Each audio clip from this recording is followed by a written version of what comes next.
warahmatullahi wabarakatuh. Perkenalkan, nama saya Regita Walini dari kelas 2D, Prodi Pendidikan Bahasa dan Sastra Indonesia, Fakultas Keguruan dan Ilmu Pendidikan, Universitas Singapura Bangsa, Karawang. Tujuan saya membuat vlog ini adalah untuk memenuhi tugas dari mata kuliah apresiasi prosa fiksi, dan saya ingin berbagi pemahaman saya tentang suatu buku, yaitu buku catatan Juang karya Firsa Besari. Selanjutnya adalah buku catatan Juang, penulisnya Firsa Besari, tahun terbit 2017, penerbitnya adalah Media Kita, kota terbit di Jakarta Selatan, dan nomor ISBN-nya adalah 978 979 794 5497. Terus dari buku ini yaitu Kasuarina atau yang akrab disapa Suwar adalah seorang wanita yang cerdas yang bercita-cita menjadi sineas. Sebagai mantan mahasiswi jurusan desain komunikasi visual, Suwar bisa dibilang amat berbakat dalam bidang yang tak hanya menjadi hobi, tapi juga merupakan cita-citanya sejak kecil. Tetapi ayahnya sakit dan memerlukan banyak uang untuk pengobatannya, yang membuatnya harus mengubur impiannya dalam-dalam dan terjebak menjadi staf asuransi di salah satu bank Indonesia. Jadi pada suatu hari saat ingin pulang ke rumah, Suwar tidak sengaja menemukan sebuah buku bersampul merah. Buku yang sepertinya diari itu terjatuh di angkot yang ditumpangi Suwar. Awalnya Suwar berniat membaca buku itu demi menemukan pemiliknya agar bisa mengembalikannya. Tapi buku tersebut justru membawa perubahan dalam hidup Suwar. Buku ini membuatnya mengambil keputusan untuk melangkah dalam hidupnya. Menceritakan kisah Suwar yang lelah dengan pekerjaannya, tapi berkat buku catatan Juang ini, Suwar berani untuk menatap masa depan dengan lebih positif, berani untuk kembali melihat cita-cita dan impiannya sejak kecil, dan berani untuk mengejarnya kembali. Pada bagian kedua, seperti pada buku Konspirasi Alam Semesta, Juang tidak hanya mengajak Suwar untuk mulai maju, melangkah untuk memperbaiki hidupnya, tapi juga untuk lebih memperhatikan sekitar. Diajak untuk merenungi fenomena dan peristiwa-peristiwa yang terjadi di bumi Indonesia ini, mulai dari isu nasionalisme dan kepedulian sosial. Pada bagian ketiga, Suwar diuji dengan kegagalannya setelah ia berani mengejar impiannya. Tapi lagi-lagi catatan milik Juang membantunya untuk tidak berkecil hati, bangkit dan melangkah lagi. Ego manusia yang benci dengan kegagalan dan penolakan, baik itu dalam hal impian dan cinta, seperti di pencerahan bahwa itu adalah bagian dalam hidupnya yang tidak seharusnya dikenang dengan cara yang menyakitkan, tapi untuk dijadikan pelajaran agar menjadi manusia yang lebih baik lagi di masa depan. Sementara pada bagian keempat, konspirasi alam semesta yang berbicara bagaimana Suwar ditemukan dengan Juang yang selama ini ia cari dan kagumi serta telah banyak menginspirasinya. Dan selanjutnya ada unsur estetik dalam buku ini. Yang pertama adalah tema, sebuah perjalanan Kasuarina bersama sebuah catatan. Dan kedua ada tokoh dan penokohan. Di dalam buku ini ada beberapa tokoh utama. Yang pertama ada Kasuarina, tokoh utama, muncul sebanyak 55 sekuen. Bersifat baik, sangat kritis pemikirannya, memiliki semangat tinggi dan pekerja keras. Kedua ada Ayah Suwar, muncul di 5 sekuen, bersifat tegas, sabar, dan bijak. Ketiga ada Ibu Ida. Ibu Ida ini adalah atasan Suwar di kantor, muncul 3 sekuen, bersifat menyebalkan dan sering memarahi Suwar. Keempat ada Dude Ginting, tokoh utama kedua, muncul 12 sekuen, bersifat baik, berwawasan, pandai dalam segala hal termasuk memasak. Dan selanjutnya ada Eli, sahabat Suwar, muncul 11 sekuen, bersifat baik hati, pejuang sosial, dan ahli dalam musik.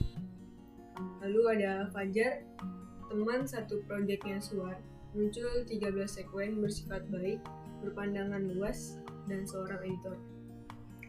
Lalu ada tokoh-tokoh pembantu di dalam buku ini, yaitu ada Ibu Suwar, Albi adik Suwar, Fatah, Riki Wardani, Pak Yitno, Bella, Mbak Sari, Pak Waluyo, Mbah Tarno, Kang Budi, Anissa, Damar, Septian, Satpam Pabrik, dan Pemuda Desa.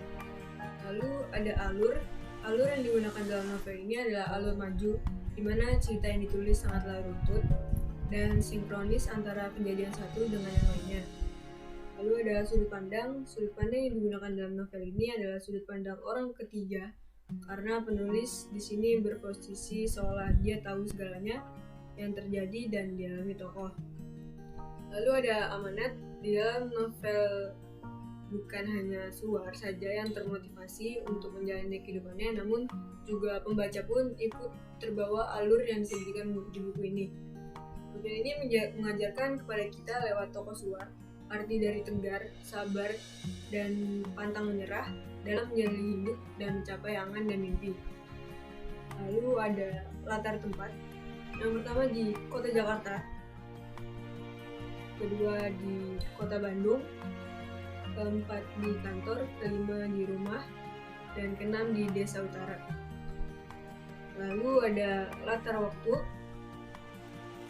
Suatu ketika di 2015, Suar duduk di bagian paling belakang mobil angkutan umum berimpitan dengan beberapa manusia yang baru saja menyelesaikan rutinitas harian mereka.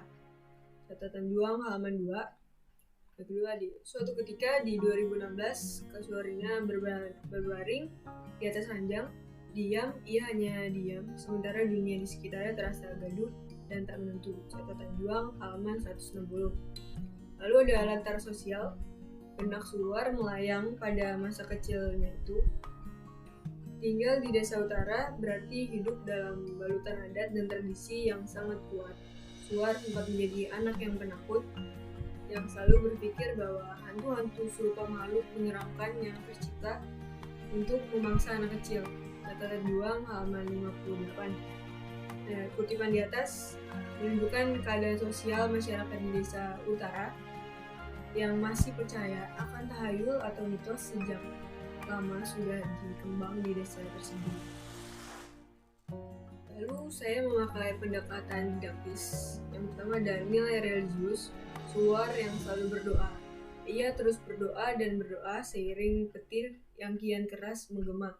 Catatan juang halaman 184. Kedua, ikhlas dan selalu bersyukur, bahkan bisa membuatnya tersenyum lega, mensyukuri posisi saat ini yang sudah tidak lagi bersama dia.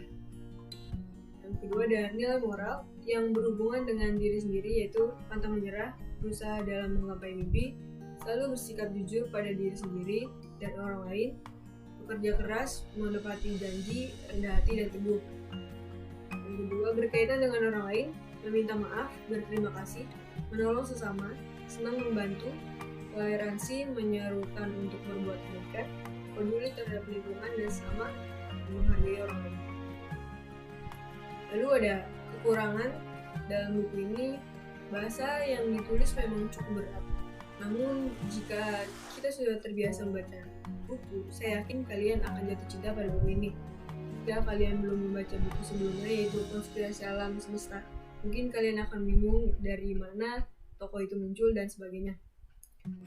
Kelebihan dari buku ini yaitu cerita yang ditulis begitu nyata, tidak berlebihan. Yang paling penting, buku ini dapat memotivasi kita untuk lebih baik lagi.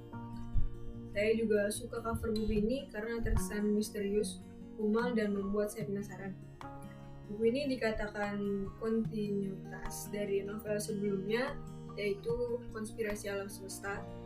Bukan hanya soal sebuah permasalahan satu tokoh yang monoton, namun dalam penulisan, pembaca dapat menemukan berbagai isu pembicaraan mulai dari politik, ekonomi, sosial, teknologi, maupun lingkungan sekitar.